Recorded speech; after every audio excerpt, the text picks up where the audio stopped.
По-своему говорит, просто себя. Тему говорит, ну так, да. Ну, вот нормальный человек, вот он здесь, понимает, он, да. А мошенник, вот он тебя, ну и что, ну, что ты хочешь сказать-то, ну да. Он про себя и говорит. Вот, там ненормальный, значит, человек. Нормальный человек так не будет делать, потому что, да. Понял ты,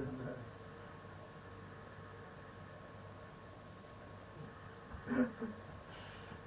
Понял, наоборот, да. Наоборот, да. Вот теперь я немножко перефразирую, смотри. Ты говоришь, нормальный человек так не будет делать, потому что его никто не найдет. Вот он будет, да, он точно знает, что его искать даже никто не будет, да. Я тебе, вот, ты, ну да, вот это, да. Вот ты про себя говоришь, так, да. Да. Идиоты, да.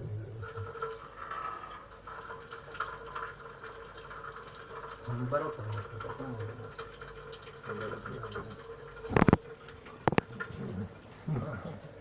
не надо, это тоже без этих штучек.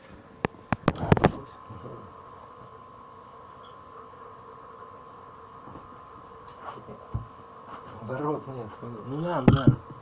А зачем так делать-то?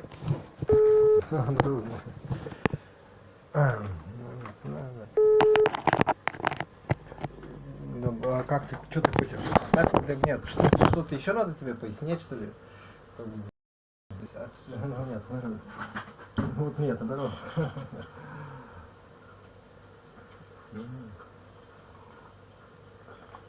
Ты зачем так переворачиваешься? Он тебе просто про себя говорил, да. Ну нет, ты, ну что дальше? Да, понимает он тебя.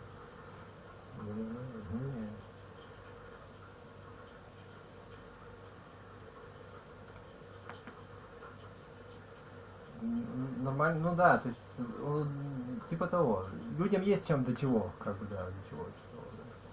Ну наоборот, потому что, ну вот это он имеет в виду. Ну нет, ну как, мне плевать. Ну вот это неправда, потому что! Вот я тебе сейчас дам, да, он тебя понял, да. Ну да.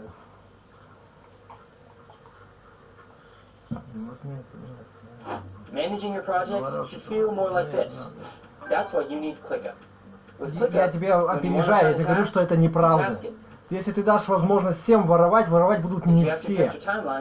Ну вот так это правда, действительно так, да, он тебя понял. Но мы этого не поймем, я думаю, да. Не знаю, меня не касается. Ну, так и говоришь, что ты не можешь этого понять, да. Что, да. Ну не все, да, понимаю. Нет, не потому что латентники, это, как бы, да. А ты так думаешь, что кто-то боится наказания. Ну, нет, ну, ты про себя говоришь просто, да. Потому что людям, понимаешь, тебе есть чем заниматься, понимаешь? Ты не понимаешь? Ты все равно думаешь, что, да, вот это имеется в виду, да, наоборот, я понял просто, да. Я так не считаю, понимаешь? Да. Даже не то, что не считаю, это как бы просто, ну, как бы не так, понимаешь? То есть, потому что жить, и это не равно жрать и срать, это не равно воровать, одно и то же, понимаешь? А, жить и воровать одно и то же, да. Вот, я просто по себе говорю, да. Ну, наверное, типа того, то, что там говорил, там, Стивен Спилберг, не отсеется, и останутся те, кто да, типа того, да. Хотя понятно, что общество у нас не очень доброе, понимаешь? Вот, да, ну, да, поэтому, да, понимаю, ну, долго, короче. From the summer of 2011 and a final launch in April 2015, Kerbal's space program is literally all about rocket science. I'd love to know how many people currently working in or contemplating going into this field have done so with this game as an inspiration. Sure, it is a mighty complex game to get your head around, and yet it has been executed with such skill that it's nothing short of being truly and pleasantly addictive. The onus to just have another go, to make your crafts actually work, it's such a driving force to keep playing, as are the visuals and the ever so cute cast of characters. with a follow-up expected at some point next year. If you have yet to try this one out, please go get this one played. At number 14, and from the team at Playdead, Limbo launched in 2010, and today, as it did back then, it remains the first indie game I suggest people to play if they generally do not like playing video games. As a platform-based puzzler, and with its suggested narrative at launch, it did so many different things at odds with what everybody else was mostly focusing on at that time. It's also very easy to play with 3 controls and a difficulty level that grows ever so beautifully with never a spike to unsettle or confuse. Sure, death here is frequent and always your fault, and while good players can complete Limbo in, say, an hour, even nearly 10 years after it first came out, this is a wonderful use of those 60 or so minutes. At number 13, and another puzzler from late December 2017, Gorogoa works equally as well within a portable mode as it does on the screen of a TV. I remain smitten by this one in how Jason Roberts, in his first game, makes you, the player, feel so darn clever as you work your way through these beautifully hand-drawn image manipulation-based puzzles. While often surreal and melancholy, Gorogoa is another game in this list, well, that's just as satisfying to play as it is to look at, with it rewarding multiple playthroughs where things are as delightful for the 5th time as they were from the first. Up now at number 12. Наоборот. Ну, никто их может остановить. Никто их не останавливает, да, понимаете. Ну, это как будто бы я сейчас заказываю вот все что-то, да, то есть, понимаете, как будто бы, то есть, не со своего телефона еще, не понимаешь? Нет, понял тебя. С каких-то устройств, то есть, ну, ты, например, заходишь в Sberbank или в другой куда-то, да, и тебе приходит смс, то есть, ты с какого-то устройства это заходишь, не знаю, с какого, меня это не интересует. Ну, я понял. Ты с моего, хочешь сказать, заходишь устройство? Ну, как бы вот он, я вот мое устройство, это во-вторых, то есть, как бы, хочешь сказать, здесь посадили программу у меня троян, и, типа, делает вид, что это, как бы, оно не так, понимаете, да? То есть, да, это работает не так, все равно там, да, понимаете, да. Да, то есть, ну, не так, не это, вранье это потому что, да, он тебя понял, да, ну, вот это имеешь в виду. Вот это вот и была не самая, да. Понедельник. Нет, понял тебя. Ты думаешь, что это программа, да? Вот это и есть она самая. Какая-то из них, короче, да? Ну, дорого, да. Ну, вот нет, наоборот.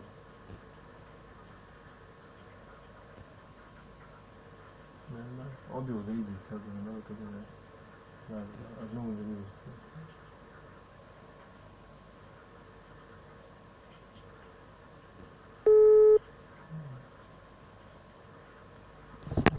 Ну нет, ну вот это и есть он самое. Ну и что ты от меня хочешь слушать-то? Так я тебе говорю, их ловить надо. Вот почему тех преступников, которые воруют там квартирники, их все, они не понимают. А вот этого не воруют, то есть как бы, да, вот я понял уже, да. Ну о себе он так говорит. Нет, ну тут это, да. Ну что он о себе так говорил тоже. Ну он взламывал мне дверь когда-то просто, да. Это все про свою, блин, херню мне говорит. Я тебе говорю, вот квартирные воры, они будут ходить у тебя, там взламывать отмычки будут, у этой квартиры, у этой оставлять. Будут ломать там, да, скрестить. Они так не будут делать, потому что они знают, что кто-то их начнет ловить тогда, блядь. Он тебя понял уже просто, наоборот, только, да.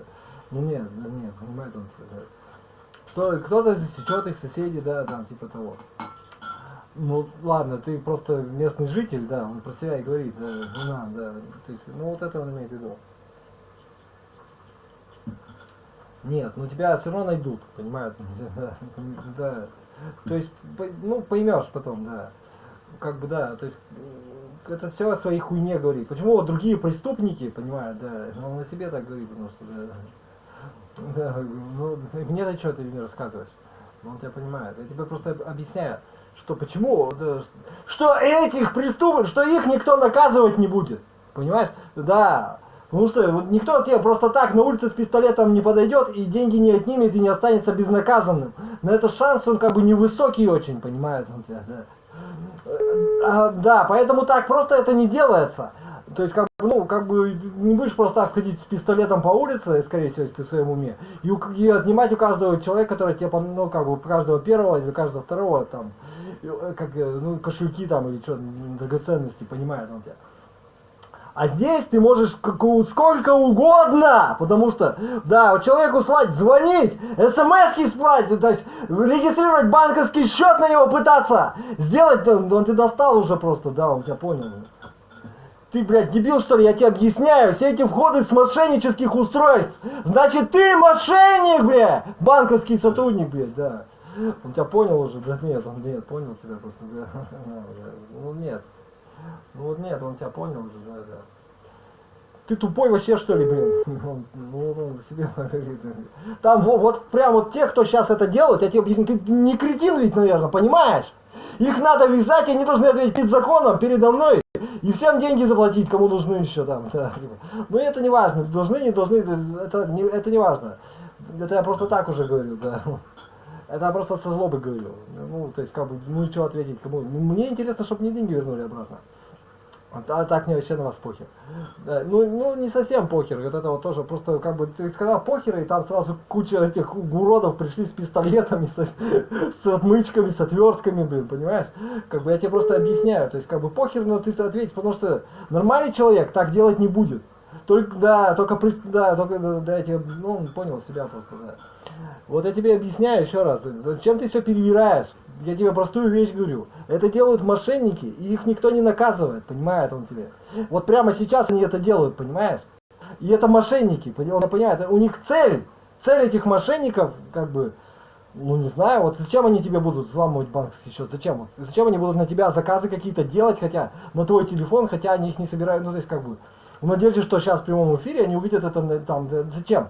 Чтобы, да, не знаю, ну, для друзей заказ, ну, давай, да, типа того, Додо пиццу закажи, да, и он тебе про себя и говорит, да нет, он про тебя так, ну, вот наоборот, потому что, я тебе еще раз объясняю, это мошенники, они меня, да, я никого не прощаю, ты вообще по всей катушке ответишь, понятно, нет, сука, мразь, вот я понял, и вот я тебе объясняю, блин, да, то есть, да, и они, я тысячу раз игнорирую просто, да, он тебя понимает, да.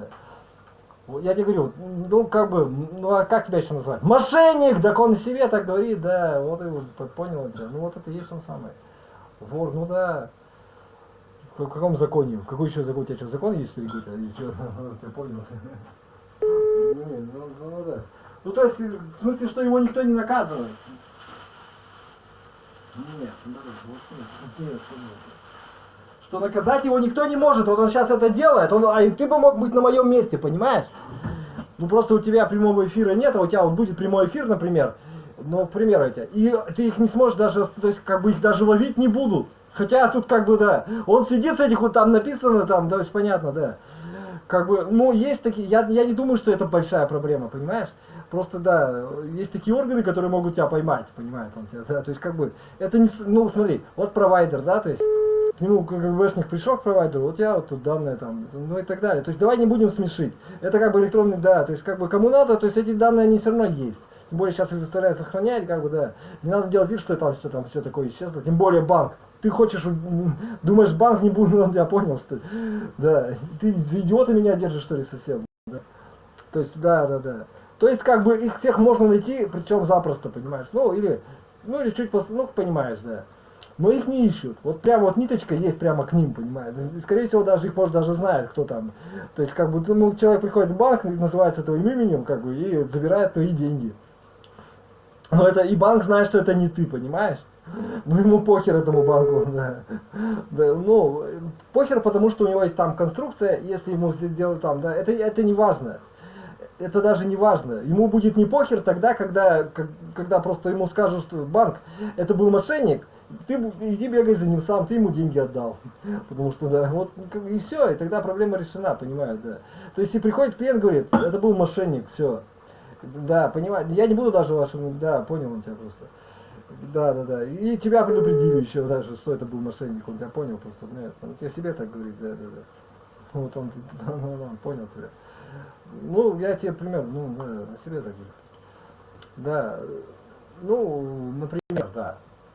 Не суть важно. То есть, хочу сказать, Додо Пицца не регистрирует там того, кто это самое. То есть, и, ну, пицца может и не регистрирует, как бы не так, как бы. Но МТС регистрирует, банковские системы регистрируют, компьютерные там где-то все равно следы остаются, понимаешь? То есть, как бы так не бывает, что ты это самое, да, он тебя подал, уже просто, да. То есть, как бы, тебя можно найти, понимаешь, да. То есть, как бы это не сложно, да, я тебя просто понял, да. Просто, представляешь, такое беспредел, сколько там следов оставить, представляешь? Он, то есть, там не останавливайся, смс-ки по протяжении 5 минут, а пи-пи-пи-пи, вот так вот делал, да. И постоянно гудки, звонки, то есть, это вот, да, провокаторы вызовут, да, она тебя понимает, да, наоборот, да. То есть, нет, давай так, ты будешь ходить с пистолетом, с водяным даже так, проще сделать, и вымогать деньги, а потом скажешь, я шутил. Да, ну, по улицам, например, да. То есть, как бы, да, то есть, то есть, как бы, оно, я тебе сказал уже. То есть, что тебе еще надо-то, ты не понимаешь? Еще раз объясняю, нормальный человек так не делает, понимаешь? То есть, да. Так делают либо вор, ну, преступники только так делают, понимаешь? Да, ну, как бы, ну, преступники, ну, неважно. Меня это не касается. Ты хочешь сказать, что ты моя родня, так не делают. Я не знаю, я тебя не прощаю. Так делают только преступники, да. Понимаю, да. Еще раз тебе объяснить, нормально, ну, как тебе сказать, если вот преступники, мошенники, нормальному человеку в голову не придет так сделать, понимаешь? Только какой-то гниде только придет в голову, вот, да, понимаю, да. Нормальный человек тебе позвонит, что-нибудь скажет, спросит, что-нибудь там, да, как бы, да, ну, и что-нибудь, ну, свое сообщение отправить, смс-ку, а не какой-то там, это самое, я поняла уже просто, да. Ну, нет, нормально как раз, да. Well bestowed you valley. If you don't know, you start the game heading away. Друзья так тоже не делают, понимаю. And set off to the country where you've inherited a farm, with you having the view to live off the land. The game can be played. Любые друзья, понимаешь, вот любые друзья. Нет, есть такие вот гопские друзья, которые друг друга ломают банковские сейфы, да. Ну, как бы, мне, да, ну, нормально, ну, оба, значит, нормальные, да. Это во-вторых, да.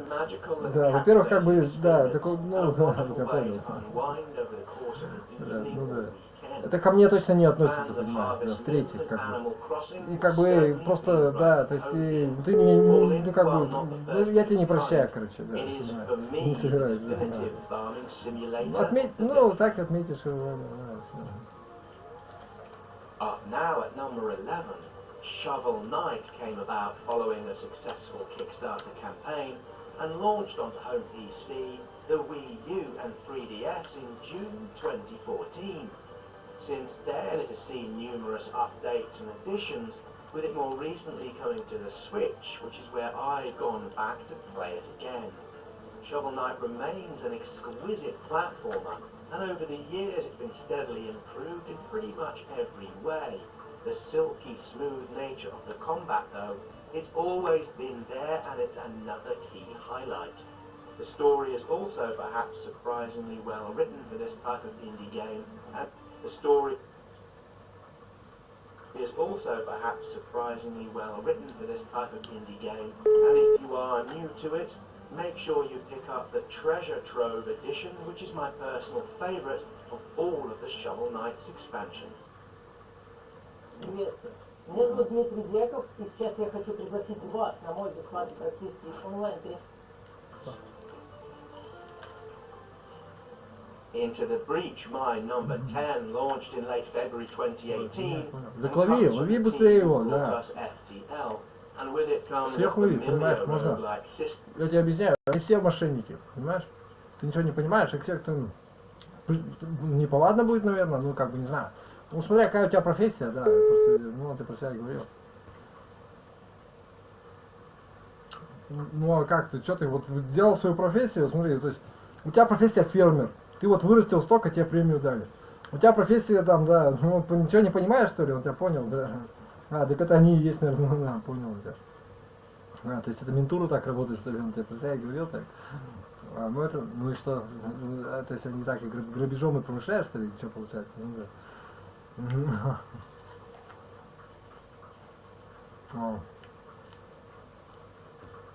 Мне даже что говоришь? Ну, понял тебя.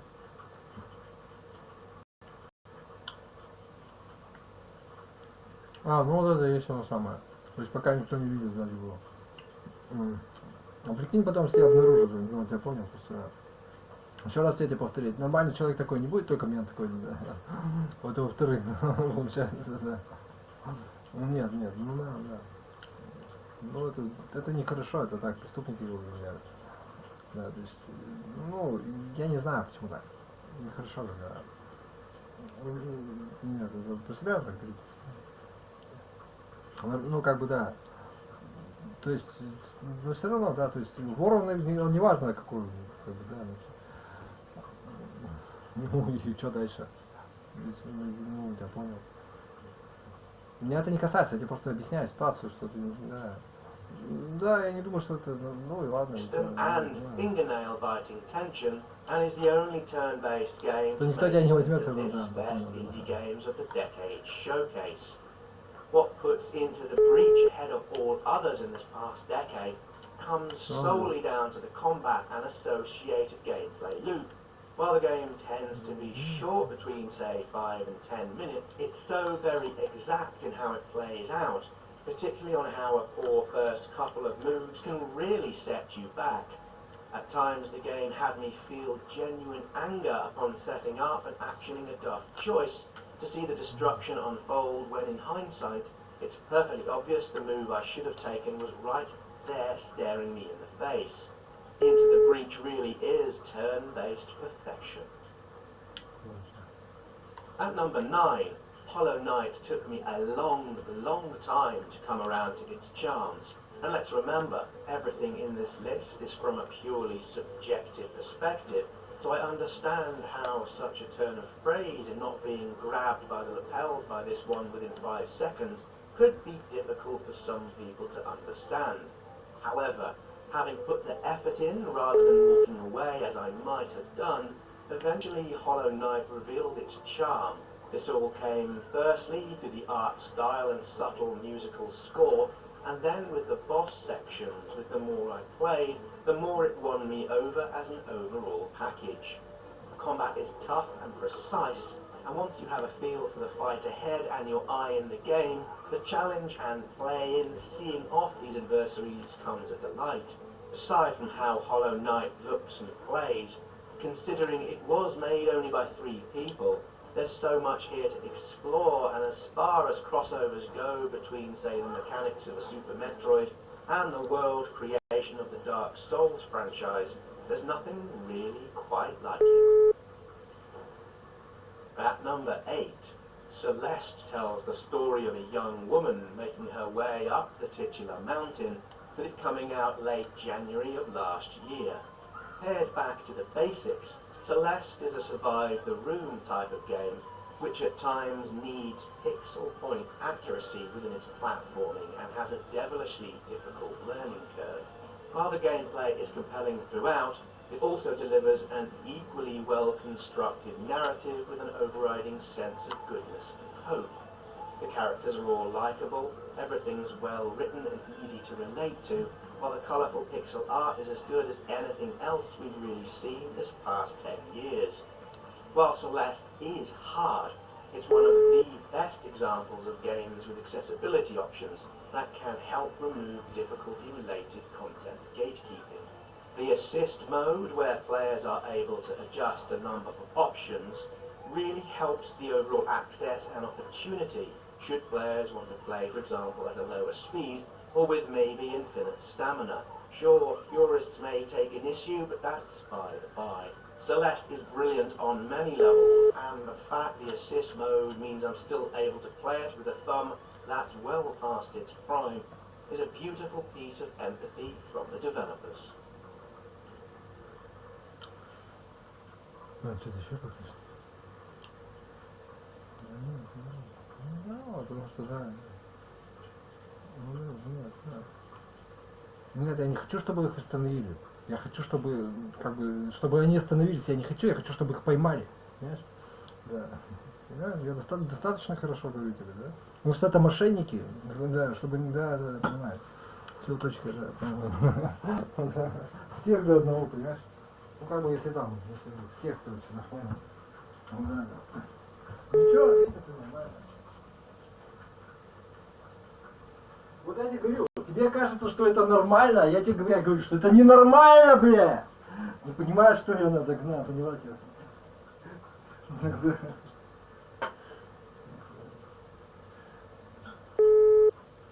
Ну ничего, ответишь, надо сказать, для меня нормально, это все было. Да. Не знаю, может легче жить стало тогда тебе, да? Что ты ненормально оказывается, да? Человек-то, да. Пипец, как ненормально так все. Ну ладно, не важно. И ты ничего не делаешь с этим, потому что тебе нет чем жить. Неинтересно тебе просто жить. Потому что быт равно еда, да, понимаешь? Ну да, тебе интересно. Вот так. Нормально играю, там, значит, да наоборот, да нет. А как? Потому что жизнь это быт, по-твоему, да. Ну а как? Наоборот, может, нет.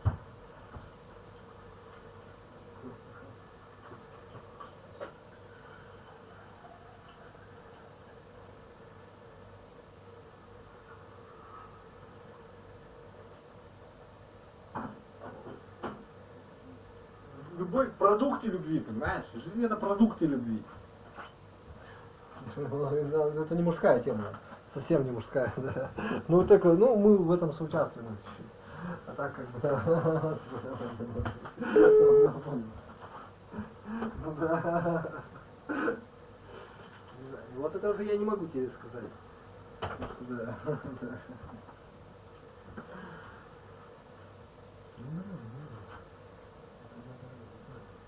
А, на зло себе я буду сейчас. Все говоришь, на зло себе. Ладно, понял. Больной злой душой. Души нет.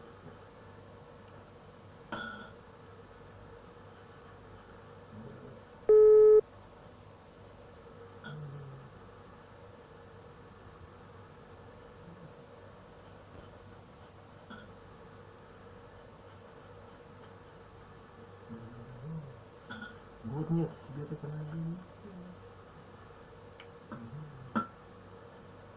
Что шумя,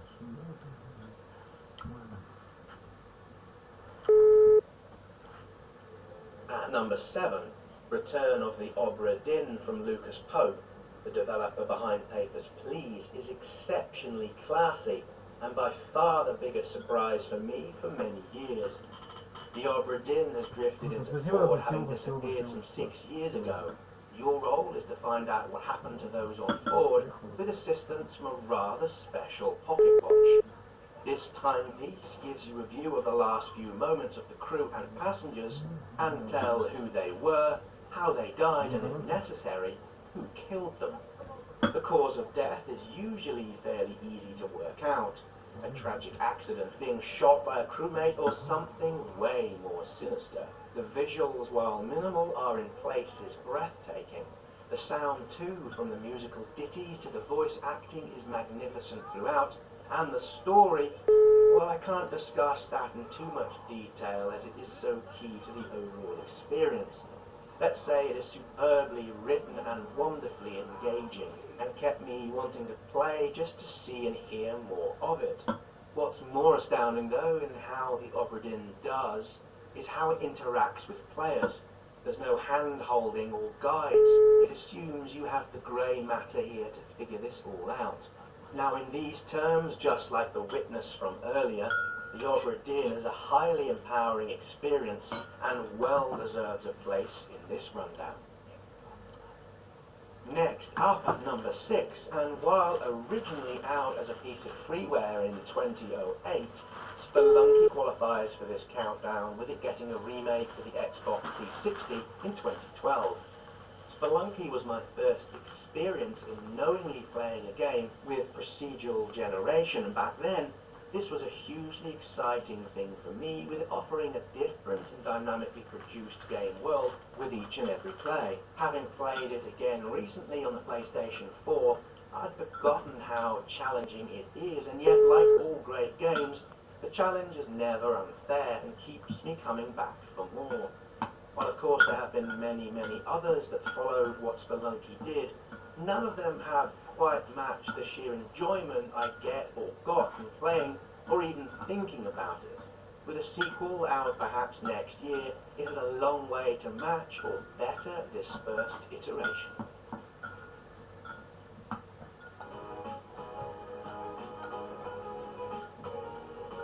Мне удалось получить востребованную и интересную профессию тестировщика.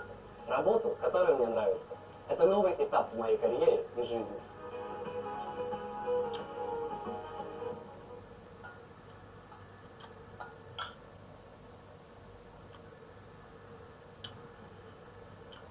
And so we've made it into our top 5 of the best indie games out this past decade. What Remains of Edith Finch first came out in April of 2017.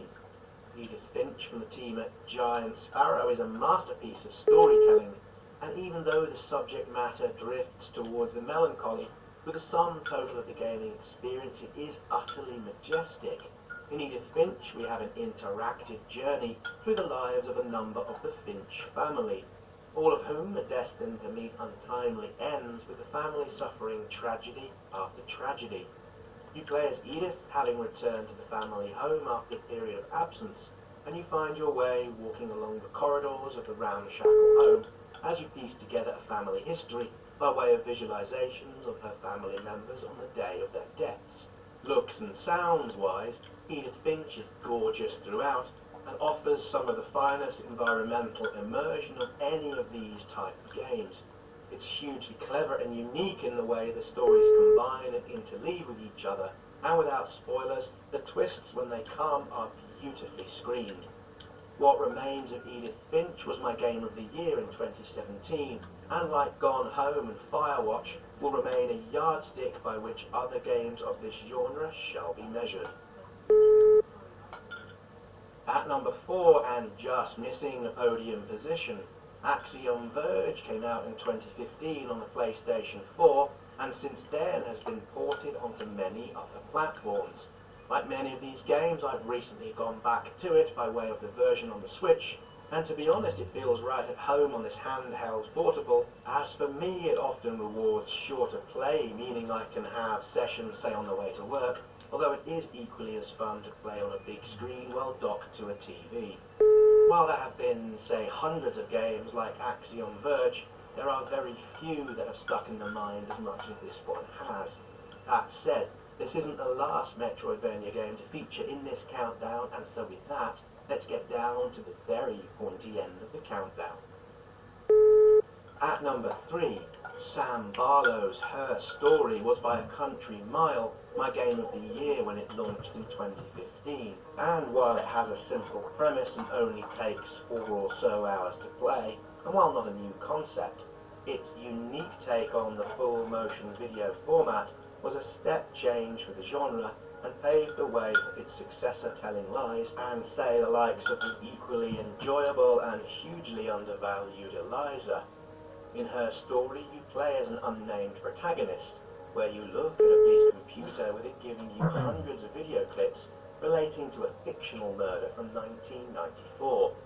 The task ahead of you is to work out what happened by way of searching through the police computer's database, selecting keywords to search, and then you use your mental ability to piece together the story. While the writing truly is top-notch, everything is brought together by the acting skill of the character in the video. While interactive video games have come and gone over the years, in 2015 I hadn't played anything quite like this.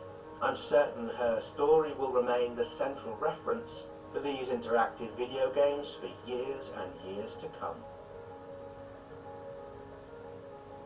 At number 2, Journey from that game company came out in 2012, and until last year was, to my mind, the best indie game of all time, let alone the past decade. While all of the art and music are very nicely done, my admiration for Journey comes how it delivers the online co-op element, with everything being taken back to the bare minimum, and for my tastes, this is perfect online cooperation. It's all very subtle. I can see how people over the years have said they were not even aware the game had a co-op side to it. Some people genuinely have thought the other characters were AIs rather than fellow players. While only 3 or so hours long, I've spent hundreds of hours playing this, and I come back to it probably once a month. Recently I started a fresh game and played it with my eldest son. Early on we were joined by one of the so-called white-robed players, meaning they had unlocked every secret and challenge Journey has to offer. Whoever they were, they stuck with us through the 3 hours of playtime and helped guide us towards the secrets and other things we should be looking for. All of this, of course, being done with little more than chirping sounds and follow-the-leader exploration. After all, there's no direct communication between players. Come the end, and while I'll not spoil what happens, we parted with a few more playful chirps, and while we didn't quite get our own white robe this time around, I'm quite sure we will do soon enough.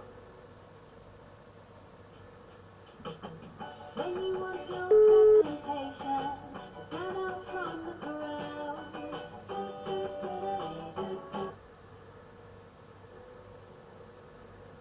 Of the hundreds of indie games I've played since the start of the decade, for me, Dead Cells is subjectively the best of the entire bunch.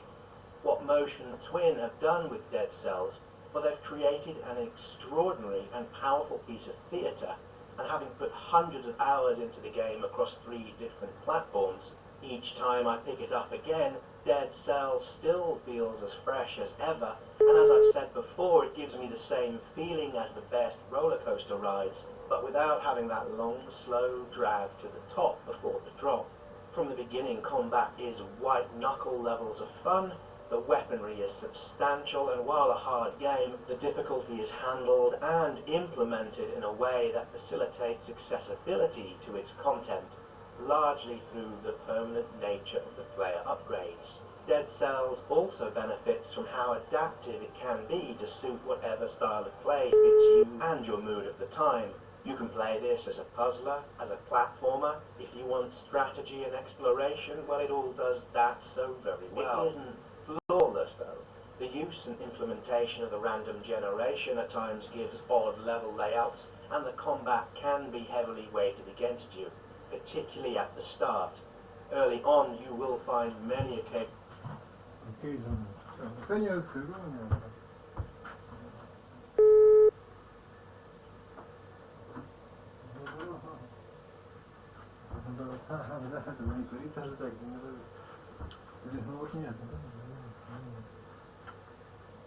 Наоборот, потому что нет, понятно сейчас. Ну нет. Ну верно, по-моему.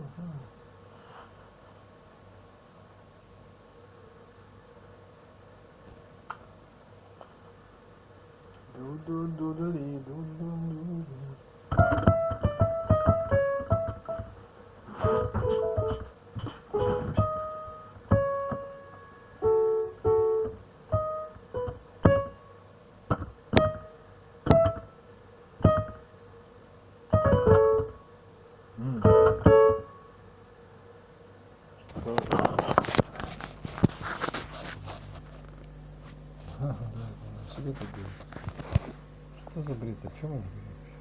Как можно рассуждать нехорошо? А тут что, никто не смотрит, что ли? Никого нету, что ли, там, да? РТМП 0?